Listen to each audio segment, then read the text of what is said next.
Hello students, welcome or welcome back to my channel. I am CS Jaspreet. I hope that you all are doing well and you're preparing for your upcoming exams.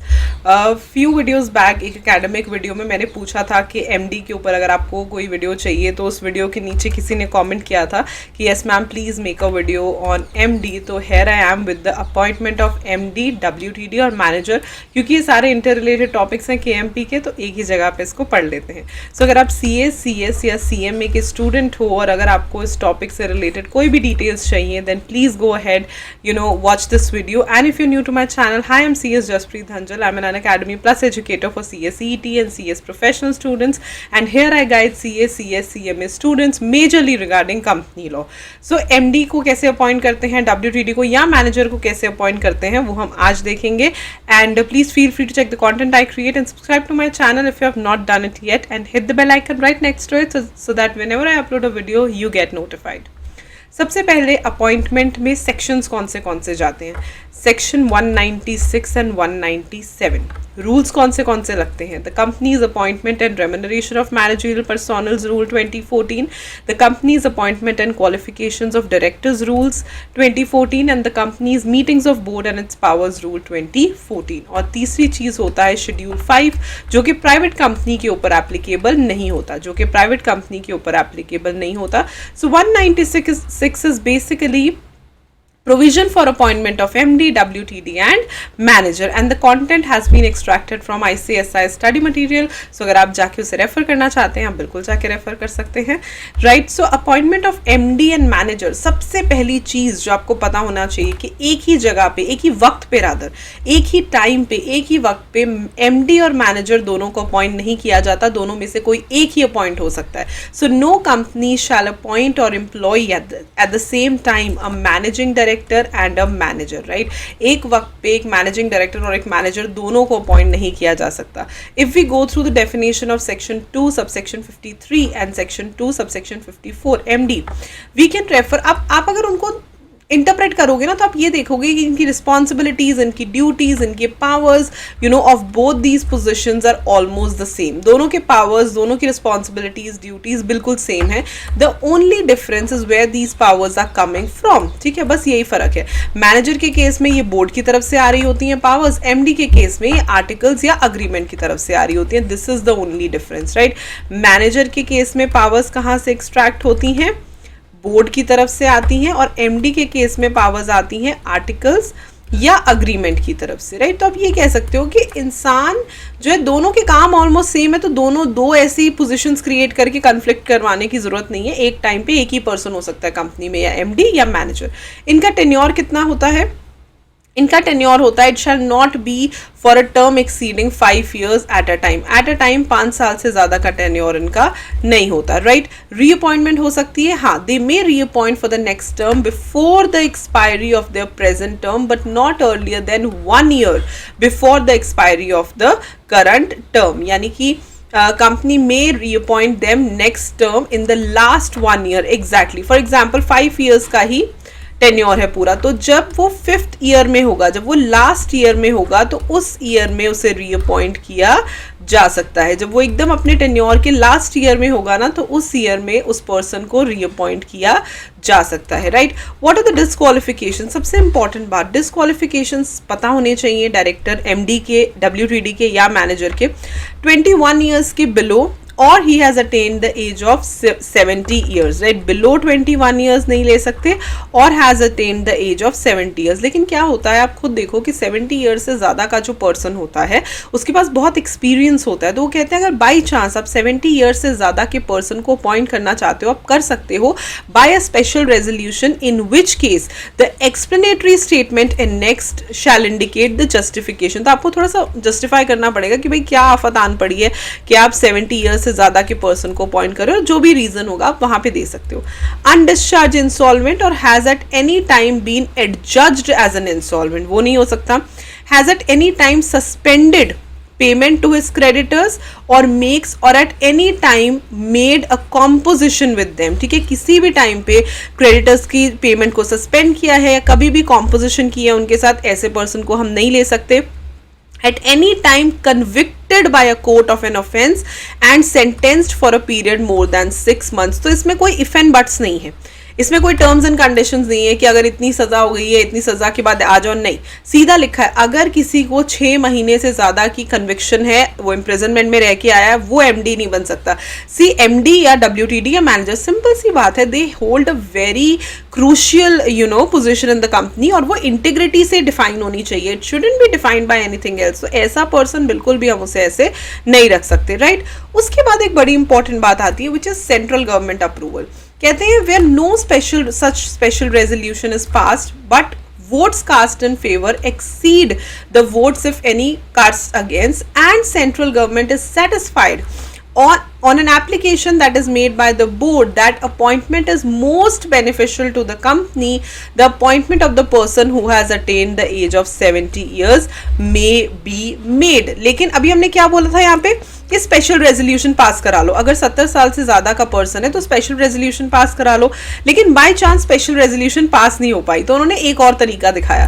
कहते हैं कि special resolution pass नहीं हो पाती है लेकिन ordinary resolution से वो क्लियर है, votes in favour exceeding votes against है, तो उसके साथ साथ आप क्या कर सकते हो, आप सेंट्रल गवर्नमेंट का अप्रूवल ले सकते हो. ठीक है, अगर स्पेशल रेजोल्यूशन से लोग नहीं मानते हैं तो ऑर्डिनरी रेजोल्यूशन के साथ साथ आप सेंट्रल गवर्नमेंट का अप्रूवल ले सकते हो और ये चीज जस्टिफाई कर सकते हो कि इस पर्सन को अपॉइंट करना काफी बेनिफिशियल है कंपनी के लिए. So this simply means that if a company wants to appoint a MD, WTD और manager but is unable to pass a special resolution, तो वो सेंट्रल गवर्नमेंट का अप्रूवल जो है वो ले सकते हैं, राइट. First thing. दूसरी चीज अप्रूवल. अब शेड्यूल 5 में ना 197 और शेड्यूल 5 के हिसाब से हम एमडी, डब्ल्यूटीडी एंड मैनेजर को अपॉइंट करते हैं.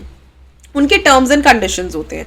अगर उनके टर्म्स एंड कंडीशंस जो है if they are appointed, they shall be appointed according to that and approved by the board of resolution which shall be board of directors at the meeting which shall be subject to approval in the general meeting. यानी कि board approve कर देती है board meeting में, further general meeting में members approve कर देते हैं. लेकिन अगर शेड्यूल 5 में गिवन पार्ट 1 ऑफ शेड्यूल 5 में जो टर्म्स एंड कंडीशन गिवन है, अगर उससे अलग जाके किसी को अपॉइंट करना है, यानी कि उसमें जो जो चीजें बोली हैं उससे वेरी, उससे डिफरेंट जाके आपने करना है, तो उस केस में भी कंपनी को सेंट्रल गवर्नमेंट का जो है अप्रूवल लेना पड़ेगा. सो बेसिकली आप ये कहोगे एक तरीके से आप पार्ट 1 ऑफ शेड्यूल 5 में जो बातें लिखी हैं कि ऐसा होना चाहिए, ऐसा, उससे अलग कहीं पे जाते हो तो सेंट्रल गवर्नमेंट के अप्रूवल के साथ आप उसे अपॉइंट कर सकते हो, right. What should be the content of notice. Notice के बीच में क्या है, कन्वीनिंग द बोर्ड और general meeting for considering such appointment shall include the terms and conditions of appointment क्या है, रेम्यूनरेशन पेबल क्या है, ये सारी चीजें. ये है इंपॉर्टेंट एक form return of appointment. MR1 file करना होता है इनकी अपॉइंटमेंट के बाद 60 डेज फ्रॉम देयर अपॉइंटमेंट जो है रजिस्ट्रार के पास MR1 जो है वो फाइल करना पड़ता है.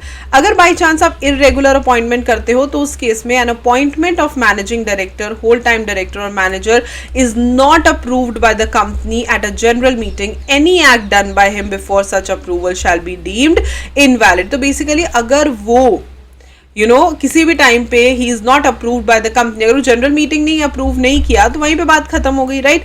हाँ, ये दो जो सेक्शंस आए हैं subsection 4 and subsection 5, they are not applicable to private companies. Private company के साथ ये के पास ये एग्जम्प्टेड है तो उन्हें MR1 फाइल करने की भी कोई जरूरत नहीं है. वैसे ही गवर्नमेंट कंपनी के ऊपर सबसेक्शन 2, 4 एंड 5 जो है वो एप्लीकेबल नहीं होता. 2 क्या कह रहा था, 2 was telling about the reappointment, 4 and 5 हमने देख लिया. तो हम ये कह सकते हैं that term of appointment of MD, WTD और मैनेजर किसी गवर्नमेंट कंपनी में 5 years से ज्यादा भी हो सकती है, राइट. सो गवर्नमेंट कंपनी को पूरी छूट होती है, they may appoint MD, WTD manager in the manner prescribed in AOA. So normally बच्चे सोचते हैं कि ऐसा क्यों होता है. सी गवर्नमेंट कंपनीज पे बहुत सारे सेक्शंस नहीं लगते बिकॉज उनके पास अपनी मिनिस्ट्री होती है, राइट. उनके पास अपने डिपार्टमेंट्स होते हैं, राइट.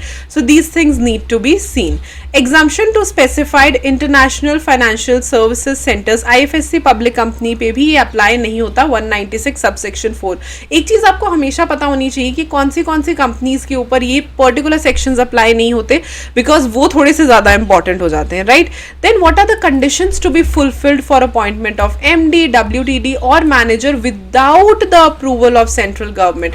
अगर आपको सेंट्रल गवर्नमेंट का अप्रूवल नहीं चाहिए, राइट. सो बेसिकली मैं आपको थोड़ा सा सिंपल वर्ड में बता देती हूँ. करती हूँ, इन्होंने बड़ा कॉम्प्लिकेटेड सा लिखा हुआ है। पार्ट 1 शेड्यूल 5 में कुछ कंडीशंस हैं, अगर वो सेटिस्फाई होती हैं तो सेंट्रल गवर्नमेंट की कोई जरूरत नहीं है। अगर आप इसी के अकॉर्डिंग किसी को अपॉइंट करते हो, ठीक है, अगर जैसे लिखा ना no person shall be eligible, अगर आप ऐसे किसी भी पर्सन को अपॉइंट नहीं करते हो, राइट, इसी के अकॉर्डिंग करते हो, तो सेंट्रल गवर्नमेंट की अप्रूवल की कोई जरूरत नहीं है। You do not need central government approval. लेकिन अगर आप ऐसे किसी पर्सन को अपॉइंट करते हो जो इससे वेरी होता है, यानी कि वो पर्सन में भी इम्प्रिजनमेंट में रहा हो बियॉन्ड द स्पेसिफाइड टाइम, या वो स्मगलिंग में फंसा हो, उस केस में क्या होता है, वहां फिर आपको सेंट्रल गवर्नमेंट का अप्रूवल लेना पड़ता है, राइट। सो अगर आप इसके अकॉर्डिंग चलते हो, पार्ट 1 शेड्यूल 5 के अकॉर्डिंग चलते हो, then you don't require the approval of central government. लेकिन अगर आप उसके वेरी चले जाते हो, then you require. So no person shall be eligible for appointment as managing director और WTD और manager of a company unless he satisfies the following conditions, namely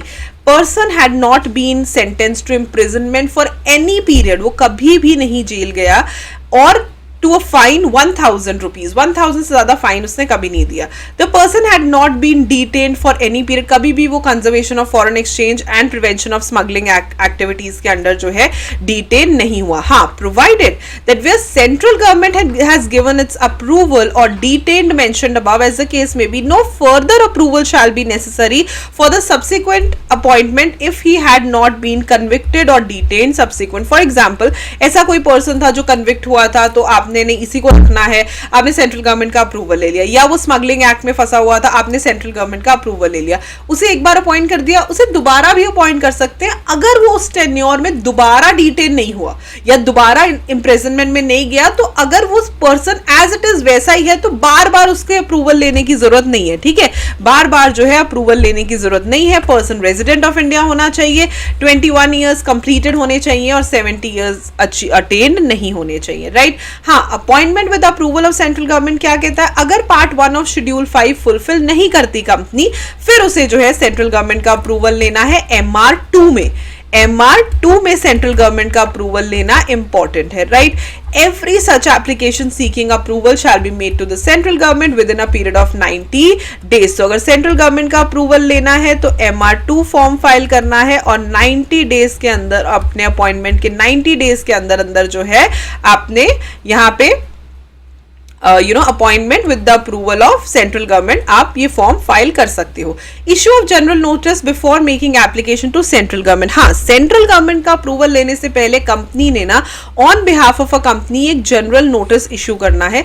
notice जो है at least once in newspaper in the principal language of the district in which the registered office is there, and in one English newspaper आपने इसे छपवाना है, and copies of notices together with the certificate by the company as to the due publication shall be attached to the application। and ये important है, इसको याद रख लोगे तो काफी है।